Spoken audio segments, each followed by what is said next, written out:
Student, today I am going to teach chapter 7 प्रेरिक व्यक्तित्व। स्वामी दयानंद सरस्वती आर्य समाज की स्थापना करने वाले स्वामी दयानंद सरस्वती मूर्ति पूजा और पाखंड के घोर विरोधी थे। अपने यही विचार स्वामी जी लोगों को भी देते थे। जो लोग देवी देवताओं की मूर्ति बनाकर बाजार में बेचते और परिवारों का खर्च चलाते थे, उन्हें यह बात पसंद नहीं आई। वे लोग स्वामी जी से क्रुद्ध हो गए और किसी न किसी प्रकार से हर समय उन्हें हानि पहुंचाने की बात सोचने लगे। एक दिन किसी पाखंडी पंडित को ऐसा अवसर मिल ही गया जब वह स्वामी जी को हानि पहुंचा सके। उसने स्वामी जी को पान में विष दे दिया। स्वामी जी को शीघ्र ही इस बात का पता चल गया। उन्होंने बागी क्रिया करके तुरंत विष को शरीर से बाहर निकाल दिया और इस प्रकार अपनी प्राण रक्षा की।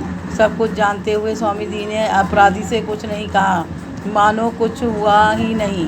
यह घटना अनूप शहर उत्तर प्रदेश की है। उस समय वहाँ सैयद मोहम्मद नामक एक तहसीलदार था जो स्वामी जी का एक बहुत बड़ा प्रशंसक था।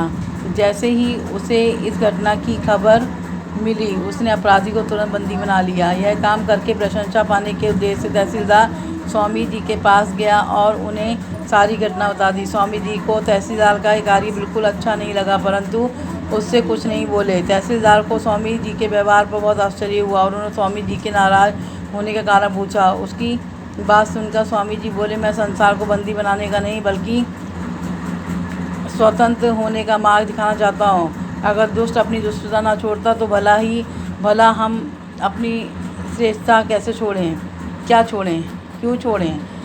स्वामी जी की बात सुनकर तहसीलदार उनके आगे नतमस्तक हो गया। स्वामी जी के निर्देश पर उसने बंदी को छोड़ दिया। सुभाष चंद्र बोस नेताजी सुभाष चंद्र बोस में वीरता, साहस और देशभक्ति के गुणों के साथ साथ सेवा भाव फूट का भरा था। जब सुभाष स्कूल में पढ़ते थे तब वह कटक शहर में हैजा फैल गया। हजारों लोग मौत के मुंह में सामने समाने लगे। सुभाष अपने साथियों के साथ बीमार लोगों की सेवा वाले जुड़ गए। कुछ लोगों को किसी प्रकार के द्वारा किए जाने अच्छे कार्य भी बुरे लगते हैं। हैदर नाम के एक दुष्ट ने उनके सेवा कार्यों की आलोचना करनी शुरू कर दी, लेकिन इसी बीच हैदर के परिवार के भी कई सदस्य हैजे की चपेट में आ गए।